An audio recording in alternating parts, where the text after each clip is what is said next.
2005 was a very good year, and I don't care what anyone says. Star Wars Episode 3 hit the cinemas and became the biggest grossing film of that year, and the US version of The Office premiered. Then President George Bush met with Vladimir Putin to discuss the war in Iraq, not to parody anything else that's happening at the moment, and Saddam Hussein faced trial. In rock and roll news, U2 were inducted into the Rock and Roll Hall of Fame along with a few others. Maroon 5 won a Grammy for their song Makes Me Wonder, and I still had my youth, naivety, and hair. Anyway, this retro review episode will discuss Gorillaz' sophomore record Demon Days, also released in 2005, as we talk about which country inspired this album's theme, which single originally had a different working track name, and which song off this record was the band's first #1 hit, and of course which band was massively inspired by Gorillaz to create their own identity on the scene. Anyway, let's dive into this with the history first.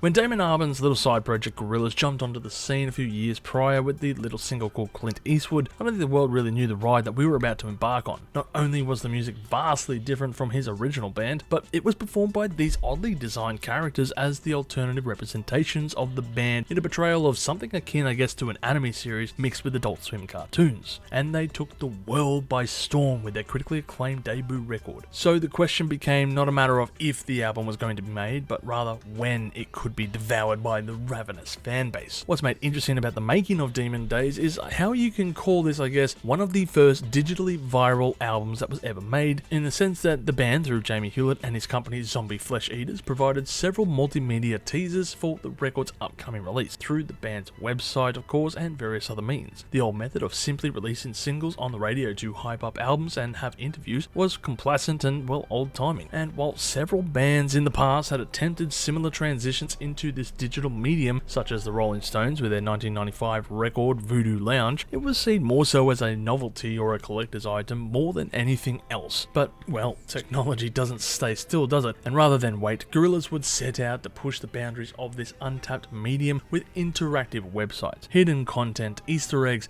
and even digital snail mail for the fan club, keeping them up to date with the ongoings with the band. Eventually, on the 24th of November 2004, an email was sent out to this fan club to notify them that the upcoming record would be called Reject False Icons, and for fans to submit photos of their own graffiti or limited edition stickers that were made available at certain record stores, which could be uploaded to the band's website for a short period of time, which I guess reaffirms the belief that exposure is the best form of payment, and why promote the album yourself when others are willing to do so for you, and for free. There was also a subsequent competition held called Search for a Star, which launched in December of 2004, where the band launched their own talent contest with hundreds of people putting their name forth. Eventually 10 would be selected and put to the public vote, with one winner being decided. However, at the very last minute, 2 more entries were added and all 3 appeared on the album, but more about that a little bit later on. As for the recording of this album, it was done so on again and off again throughout the previous year, and outside of several other sessions that would eventually become the body of works around Democracy, or Demo Crazy depending how you want to pronounce it. It was also predominantly recorded by guitarist Noodles this time around, which might be the reason why there was a bit more of a different grandiose stylistic change, which featured several guest appearances by other musicians. The truth about this album, when the charade is dropped, is rather intriguing to see how this effort evolved over time. Originally, Damon and Jamie were working on a script for a possible movie, as Damon was working on his album Think Tank with Blur, which would contain a vastly different sound for his band when compared to their previous efforts at least, and there were certainly reasons for this, but for a few different reasons. Ultimately, the movie would be scrapped, but the ideas stayed with the artist, only coming to a head when he undertook a train journey between Beijing to Mongolia, where, as he describes it, it's a weird, unspoken, forgotten part of China. It was basically dead trees as far as the eye can see, dust bowls and earth that turn into desert, and it's the size of Europe. You wake up in the morning with this nightmare in your head, and it's blue sky and beautiful sand, which looks fantastic now, but was probably something else millions of years ago. And that will happen to us in our lifetime. The album was going to delve into the dark and gloomy territory of a bleak and desolate world, one born from self-infliction, damage, and would of course follow a loose narrative about a journey throughout the night where someone confronts his inner demons. When approaching this second album, Jamie stated, "Let's repeat the same process, but do it better, because everyone thought it was a gimmick. If you do it again, it no longer is a gimmick, and if it works, then you've proven the point," and instantly all of us got excited. Either way, the stage was set, and the record was going to move forward.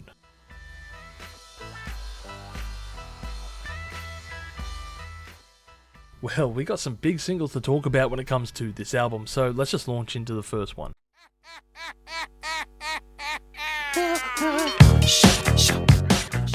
Name a better hook than this tune. Go ahead, I'll wait.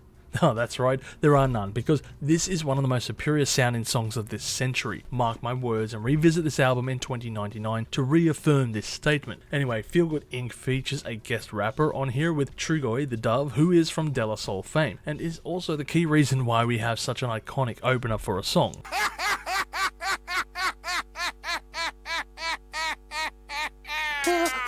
This laughing that can be heard throughout the song is rather synonymous with its vibe, and in fact it came from the recording sessions that Trugoy performed with fellow band member PA Pacemaster Mace as he would sit in on these recording sessions. The story goes that one night during a performance he started laughing out of nowhere throughout the entire song, to which he received a standing ovation from his onlookers, and this laughing was used in the final version of the song. Interesting to note here, but this wasn't the first time that Pacemaster Mace's laugh was even used in a song. The first time his infectious laugh was used on a recording can be heard on the De La Soul tune You Don't Wanna BDS.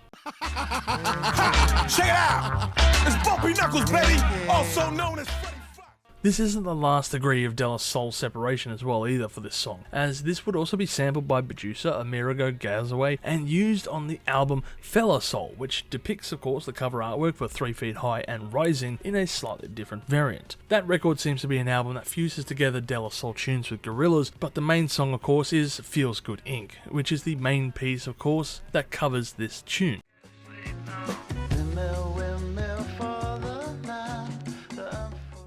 As for what is meant behind this tune, well, it seems to have two meanings. The first is a throwback to the days of answering machines and leaving messages on them, which seems to be stating the bloody obvious when listening to the lyrics, and of course sound effects. The second one is talking about the darker side of pleasure with regards to addiction and habits, but is contrasted of course in the chorus. And as for the highly iconic windmill reference, well, it is said that love is what makes the world go round, hence its inclusion. This was a massive breakthrough single for the band and of course the new album that was coming out, and quickly became the band's most iconic tune, which would go on to win them a Grammy in 2006. Also, this song was apparently recorded on a slightly out of tune guitar for anyone looking to perform a cover of it and wondering why it doesn't sound quite right.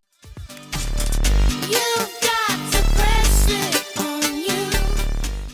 Fun fact about this tune, it had a different working title, which in a similar fashion to Inagata Vida ended up being changed at the last minute due to the pronunciation of the original title by the singer. You see, the song was originally going to be called It's There, but because of guest vocalist Sean Ryder's thick Manchester accent, it sounded like he was saying It's There. Sean recalled his vocals on this track in an interview, adding that he was in the studio and heard the tracks, no lyrics, and was asked to freestyle on it. And in his own words regarding that iconic intro, so I put the headphones on and there was no track. And I started telling them to turn it up, and the track was very slowly turning up. So I stated again, it's coming up, it's coming up, it's coming up. And when it got as loud as I wanted it, I said, It's there!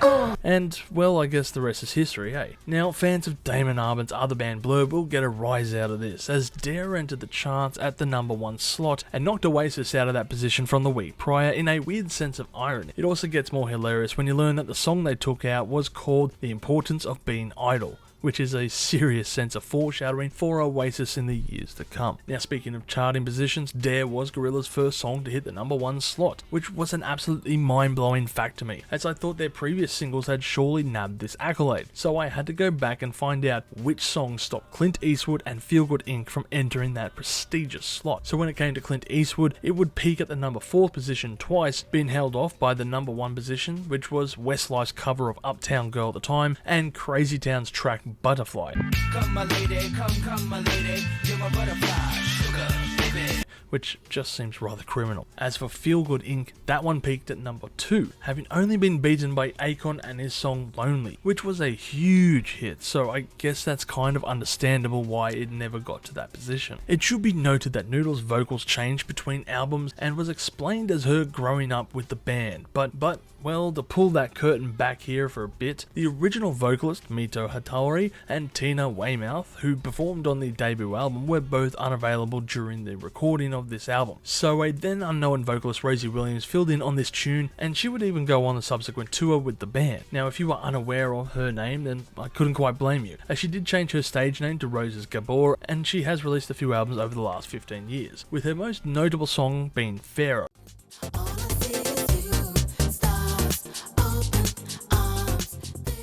Can't say I've ever heard of this, but then again, it's not exactly my style of music either. But that should do it for the facts.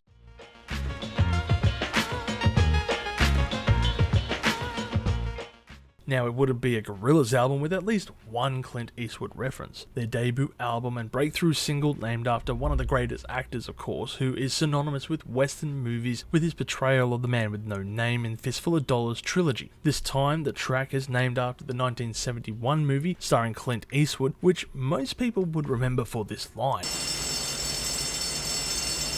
I know what you're thinking. Did he fire 6 shots or only 5? You've got to ask yourself one question. Do I feel lucky? Well, do you, punk?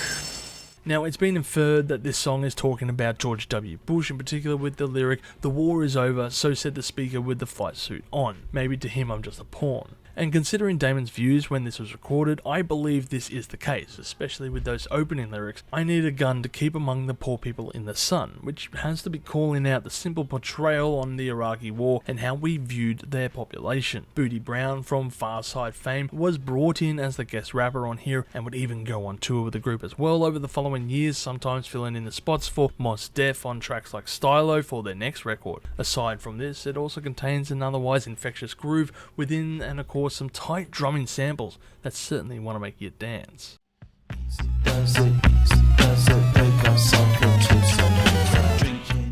I can forgive you if you didn't remember this was the 4th single from the album.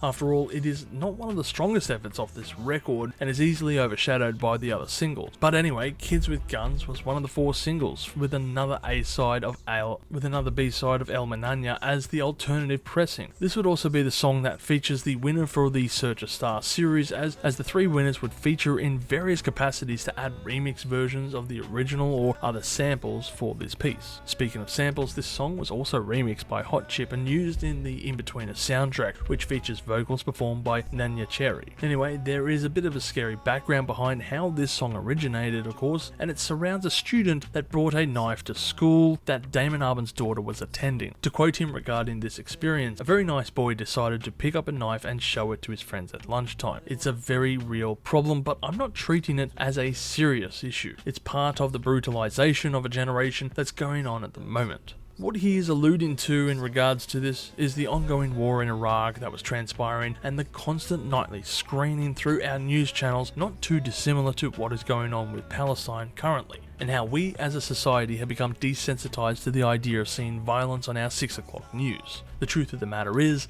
violence sells newspapers, and the bigger the tragedy, the juicier the story. It's macabre, but Damon has a point, as we have all become rather dejected and despondent to these travesties, and I recall attending a protest in our school surrounding this war, but that was quickly squashed and never arose to anything else outside of that one-time event. Oh, and as for a frame of reference for the kid that brought the knife to his daughter's school, his daughter was 6 years old when this whole thing went down. Told you it was shocking. Of course, the song's narrative is open to interpretation, as it could be alluding to child soldiers as well. As for El Manana, there really isn't much to say about this song excluding the video clip, which we are going to be covering in the next bonus section of this review. So we may as well jump into that section now.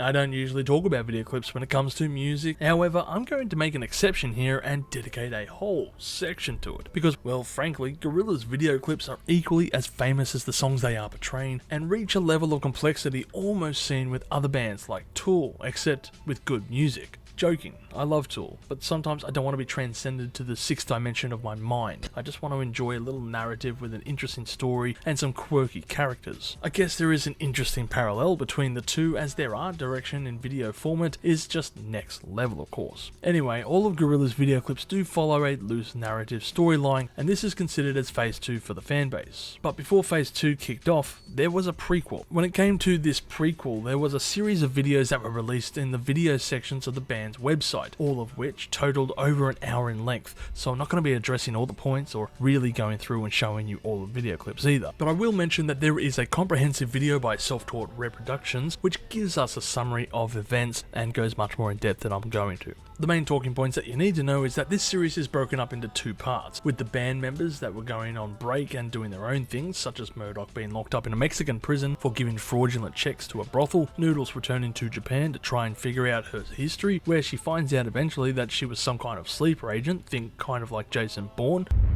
Jesus Christ, that's Jason Bourne. 2D regaining his confidence and learning how to sing, and Russell being chased by the Grim Reaper while finally meeting De La Soul in ghost form one last time. The second part is how they all come back together, thanks to Noodles, who cleared out Kong Studios due to a zombie infection, and the recording process began from there. Still talking about prequels here for a minute, but we should mention that the song Rocket, which is part of the D-Sides album, is a prerequisite also that should be watched before you launch yourself into the singles and the video clips that they have. Now this video clip features the 4 band members walking around Kong Studios seemingly going nowhere. It is a bit out of place, but you have to keep in mind that this was used as promotional material for the upcoming Gorillaz movie's Celebrity Harvest, which was eventually cancelled. So yes, you can understand why there is a bit of disjointed feel within this song compared to I guess what came after. We now hit the main bodies of works, and it is Feel Good Inc.'s video clip which shows the band performing on top of the floating island that we know of, and 2D sings through a megaphone and Murdoch is surrounded by women while performing his part. There are live performances from the guest musicians here, which can be seen here and there, and of course we see that iconic windmill drifting through the clouds with Noodles playing her acoustic guitar while sitting on the edge, kind of like a scene out of Titanic if you're on acid. The video clip fades out with the island floating away but being chased by helicopters at the very last second. Dirty Harry is a rather simple video clip in the fact that it begins off with a flare being shot off by 2D, who is surrounded by a bunch of kids in the middle of a desert and a vehicle, and then cuts to a shot with a vehicle seeing this flare, and that contains the entire band going towards his destination. Once they arrive, the group start dancing and singing to the amazement of the kids, and they all start to sing along. There's really not much else to say. Now when it comes to Dare, it certainly has an intriguing element, as we have Noodles opening up some rooms to what appears to be a giant head in a state of sleep, and then she starts it up and the song kicks in. There is kind of an innocence throughout this video clip as well, with her moves feeling like a teenager who is just dancing carefree in their room, except this is a Gorillaz video clip after all, so it's definitely got that weird element of the giant head just sitting in the next room. And that head of course is the head of Shaun Ryder performing his parts before the door is eventually closed off once again at the end of the video clip, and a close-up of an angry Noodles glares at us. And then the ending of Dare is just really weird. So weird in fact that I'm just going to show you what happened. Go back to sleep, honey.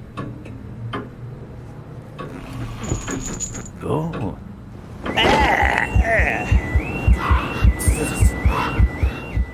That is just peak British humour right there. El Manana is the video clip that is easiest to link to the other videos that have happened in the past, because it pretty much begins where Feel Good Inc. left off. The floating island with a windmill is just going through the sky, but then starts getting shot down by attack helicopters, and eventually crashing into the ground and apparently killing Noodles in the process. This would be an event that triggers Cyborg Noodles that would take place in Phase 3. Now all these videos are linked on more than just a surface level interpretations that I've just given you, and each have a build up that could be found through the Gorillaz website that has these various links. So if you're purely watching these video clips one after the other, you can be forgiven for not knowing that there wasn't any connection between these ones. But once again, this is where the website and little interviews came into play. You see, the website has small snippets of video clips, Easter eggs, and items to read throughout the website in an ever-shifting and changing design during the whole ordeal over the months that followed the release of this record. For example, if you were to tour Kong Studios before Dare was released as a video clip and watched it for about a month solid, you would start noticing that boxes were being packed up and even ammo being stored in the area. Frankly, I would easily be able to do an entirely separate video that would go on for several hours that would just go fully in depth in regards to the Gorillaz lore. But you're going to have to trust me a bit here as I just generally flesh over this, because I don't want to go too far in depth and bore you,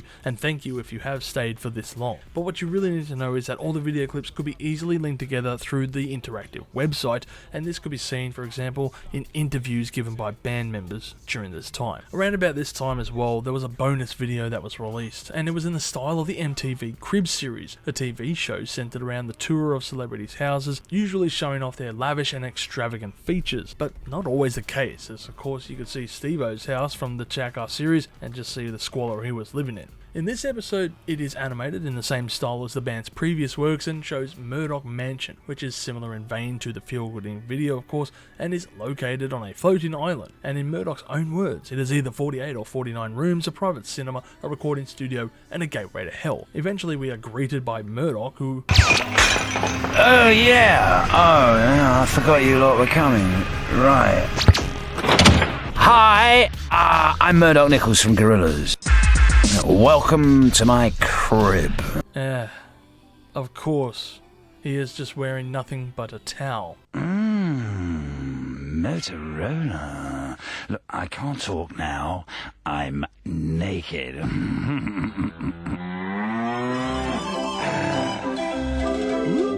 After the minor wardrobe malfunction, we get a sneak peek at Kong Studios, the home of, in Murdoch's own words, home of the world's biggest band. After this, we eventually bump into drummer Russell, of course, who is working on, I don't know, some kind of mechanical project and gets a nice reference to the Beatles as well. Best drummer in Gorillaz. Actually, I don't think he is. I think I might be better.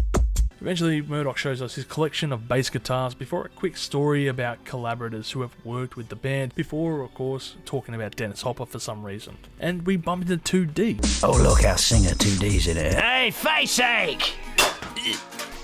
Eventually, we cut back to Murdoch and, well, this part. The first thing these peasants do when they get any money is buy some tacky show home and then fill it up with all this. And then we come across Noodles before getting thrown out of her room very quickly. This is the place where we filmed the video to our track Dare. Far out, man. It's my room!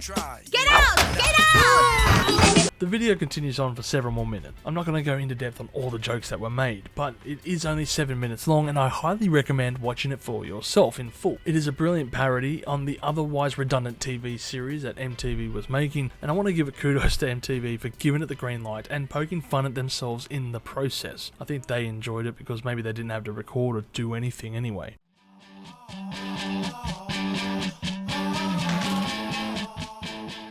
I am not gonna lie, I am a massive fan of this album, and for me, it was a big part of my formative years. Hell, I'm gonna go one step further and say this might be one of my favourite albums of that decade. No, my life. When this record dropped, I kept it on high repetition in my Discman until I bought an MP3 player and transferred it to that thing. Yeah, you remember them? Yeah, I've still got the special edition CDs somewhere, and it is in terrible condition, but it was worth it for the good times that I enjoyed with this music. And in my eyes, they could do no wrong.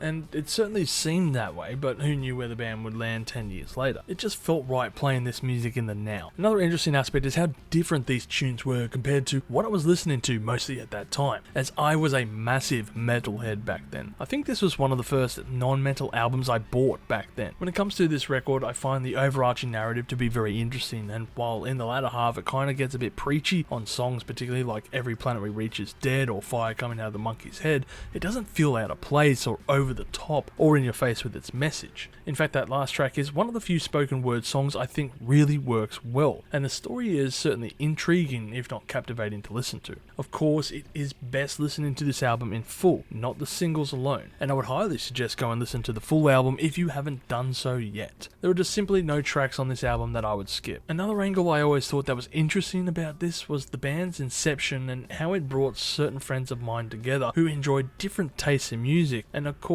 not just on a musical level either. I even had friends who were artists and enjoyed drawing the animations of the band, which was always interesting to watch from that perspective. Once upon a time at the foot of a great mountain.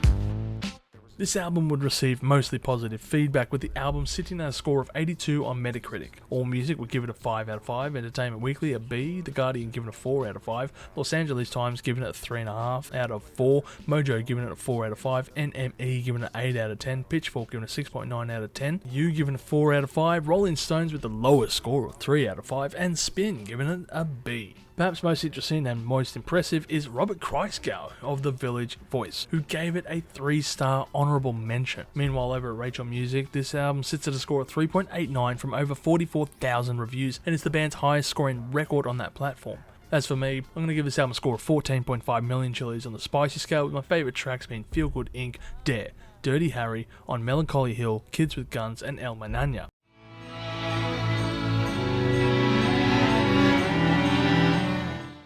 It's very uncommon to impress the likes of Robert Christgau, but this album does it. Perhaps Demon Days is one of the most influential pop records of the past couple of decades, as it falls within this genre, but yet it doesn't at the same time. And that's to be expected for Damon and this type of music that he writes. Demon Days is an extremely important record for the band's discography. Not only did it prove that the band themselves weren't just a flavour of the month, I guess, with a visually intriguing aspect, but it also showed that they were not just some one and done little side project. In fact, Feel Good Inc. retained more success than Clint Eastwood did and is one of the band's most recognisable tunes, and has garnered more streams on Spotify than Blur's Song 2. The success of this record for its time also seemed to lament the fact that Blur were done, as they had entered a hiatus 2 years earlier, proving that this would be Damon's main focus moving forward with this venture. Gorillaz was not only arguably a more viable option, but it also allowed the artist to escape the rigidness he found with Blur's music and the fan base's expectations. It's interesting to see how Damon so effortlessly blends the styles of hip-hop, art rock, trip-hop, and alternate rock into this highly successful beast, and perhaps it was spurred by the visual continuation of their story too, giving the fans something more to latch onto. In fact, this band would act as the inspiration for another famous virtual group that you might have never guessed. So I'm going to give you a few seconds to think about who that might be before we transition into their video clip. Got it yet?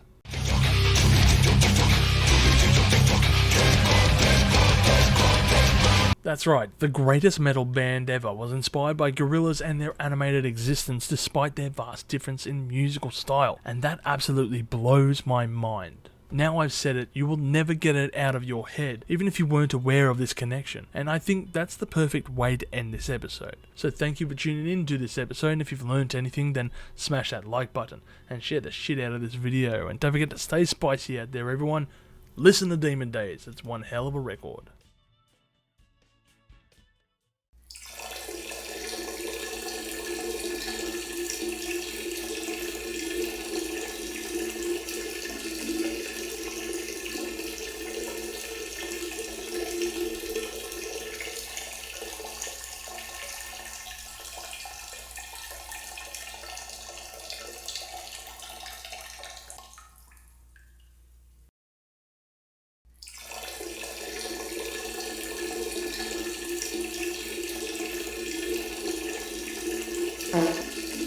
If you've enjoyed this content, make sure to smash that like button, subscribe to us, and stay notified for future music related content because it keeps our manager happy at the end of the day. We are also on Discord, Instagram, Facebook, and all those other social platforms if you want to check us out. As always, people, you have a great day and stay spicy.